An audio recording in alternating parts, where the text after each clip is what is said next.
उपसंहार शिष्य के ये कहने पर कि ये गुरु उपनिषद कहिए। गुरु ने कहा, हमने तुमसे उपनिषद कह दी, अब हम तेरे प्रति ब्राह्मण जातीय संबंधिनी उपनिषद कहेंगे। पदभाष्य है, भगवान जो चिंतनीय उपनिषद यानी रहस्य है वह मुझसे कहिए। शिष्य के ऐसा कहने पर आचार्य ने कहा, तुझसे उपनिषद तो कह दी गई, वह उपनिषद क्या है सो बताते हैं। हमने तेरे प्रति बाह्य ब्रह्म यानी परमात्मा संबंधिनी उपनिषद ही कही है, क्योंकि पूर्व कथित विज्ञान परमात्मा संबंधी ही था। वाव निश्चय ही वे ते उपनिषदम ब्रूम। इस वाक्य के द्वारा पहले कही हुई उपनिषद को ही लक्ष्य करके मैंने तुमसे परमात्मा संबंधिनी उपनिषद ही कही है। इस प्रकार अगले ग्रंथ का विषय स्पष्ट करने के लिए निश्चित करते हैं। यहाँ परमात्मा विषयणी उपनिषद को सुन चुकने वाले शिष्य का उपनिषद कहिए, इस प्रकार प्रश्न करने में क्या अभिप्राय है। यदि उसने सुनी हुई बात के विषय में ही पुनः प्रश्न किया है तो उसका पुनः कहना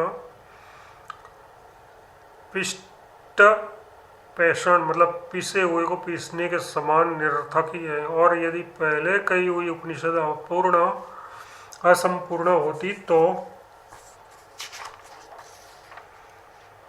इस लोक से प्रयाण करने के अनंतर वे अमर हो जाते। इस प्रकार फल बताते हुए उसका उपसंहार करना उचित न होता। अतः पूर्वोक्त उपनिषद के अवशिष्ट मतलब कहने से बचे हुए अंश के संबंध में प्रश्न करना भी अयुक्त ही है, क्योंकि उसमें कोई बात कहने से को छोड़ी नहीं गई तो फिर प्रश्नकर्ता का क्या अभिप्राय हो सकता है। इस पर कहा जाता है, पहले जो उपनिषद कही गई है उसके अवशेष रूप से किन्हीं अन्य सहकारी साधनों की अपेक्षा है अथवा वह सर्वथा निरपेक्षा ही कही गई है। यदि वह सापेक्षा है तो अपेक्षित विषय संबंधिनी उपनिषद कहिए, और यदि उसे किसी की अपेक्षा नहीं है तो विप्लाद के समान इससे पर और कुछ नहीं है। इस प्रकार निर्णय निराधार कीजिए।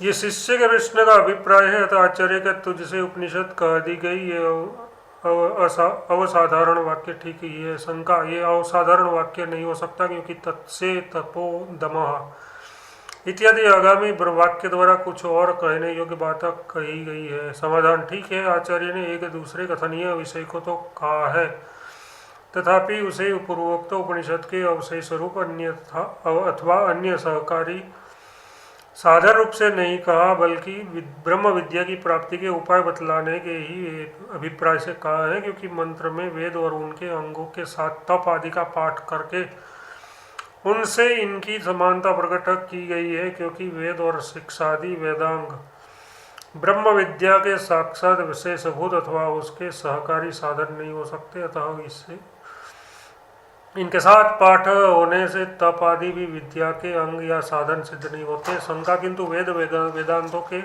साथ साथ पढ़े हुए होने पर भी तप आदि का भी संबंध के अनुसार विभाग करके प्रयोग किया जा सकता है। यथार्थ जिस प्रकार सुक्तवाक रूप निमंत्रण मंत्रों का उनके देवताओं के अनुसार विभाग किया जाता है, उसी प्रकार तप दम कर्म और सत्य आदि को भी ब्रह्म विद्या का शेषभूत अथवा सहकारी साधन माना जा सकता है। वेद और उसके अंग अर्थ के प्रकाशक होने के कर्म और आत्मज्ञान के साधन है। इस प्रकार अर्थ के संबंध की उपपत्ति के सामर्थ्य से उसका ऐसा विभाग उचित ही है। ऐसा माने तो समाधान युक्ति संगत न होने के कारण ऐसा मानना ठीक नहीं, क्योंकि ऐसा विभाग प्रस्तुत प्रसंग के अनुकूल नहीं है। अब सब प्रकार की क्रिया कारण फल और भेद बुद्धि का तिरस्कार करने वाली ब्रह्म विद्या के किसी प्रकार के शेष की अपेक्षा अथवा उचित सहकारी साधन का संबंध मानना ठीक नहीं है, क्योंकि ब्रह्म विद्या और उसका फल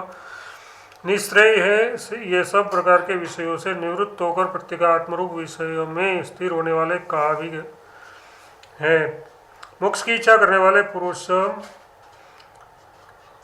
सर्वदा साधन सहित कर्मों को त्याग दे, त्याग करने से ही त्यागी को अपने प्रतीकात्म रूप परम पद का ज्ञान हो सकता है। अतः कर्म को ज्ञान की सहकारिकता अथवा ज्ञान को कर्म का शेष होने की अपेक्षा संभव नहीं है। अतः सुक्त वाक्य रूप अनुमंत्रण के समान इन तप आदि का भी संबंध के अनुसार विभाग हो सकता है, ऐसा विचार मिथ्या ही है। अतः शिष्य के उपयुक्त प्रश्न का जो उत्तर है वह अपने उपदेश की समाप्ति का अवधारण करने के लिए है, ऐसा मानना ही ठीक है। अर्थात अमरत्व प्राप्ति के लिए किसी अन्य साधन की अपेक्षा से रहित इसकी इतनी ही उपनिषद कही गई है।